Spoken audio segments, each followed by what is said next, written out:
Hi friends, welcome back to my new series think and grow rich. ನಾನಿವತ್ತು power of ಥಾಟ್ಸ್ನ ಕಂಪ್ಲೀಟಾಗಿ ಓದಿದ ಮೇಲೆ ನನ್ನ ಎಕ್ಸ್ಪೀರಿಯನ್ಸ್ನ ನಿಮ್ಮ ಜೊತೆ ಶೇರ್ ಮಾಡ್ತಿದ್ದೀನಿ. 2016 ಕಂಪ್ನಿಯಿಂದ ಕೆಲಸ ಬಿಟ್ಟು ನಾನೊಂದು ಹೊಸ ಕಾರ್ನ ತಗೊಂಡು ಕ್ಯಾಬ್ ಓಡಿಸೋದಕ್ಕೆ ಶುರು ಮಾಡಿದ್ದೆ.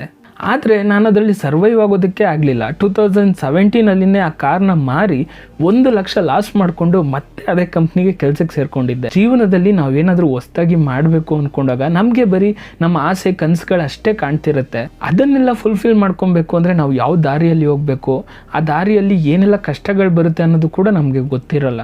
ಆದರೆ ಸಮಯ ಕಳೆದಾಗೆ 2023 ಮತ್ತೆ ಅದೇ ಥರದ ಕಾರ್ನ ತಗೊಂಡೆ. ಆದರೆ ಈ ಸಲ ಆ ಕಾರಿಂದ ಹೇಗೆ ನಾನು ಅರ್ನಿಂಗ್ಸ್ ತೆಗಿಬೋದು ಅನ್ನೋದನ್ನು ಅನಲೈಸ್ ಮಾಡಿದ್ದೆ. ನಾನು ಲಾಸ್ಟ್ ಟೈಮ್ ಮಾಡಿದಂಥ ತಪ್ಪುಗಳೇನು ಅನ್ನೋದನ್ನು ನಾನು ತಿಳ್ಕೊಂಡಿದ್ದೆ.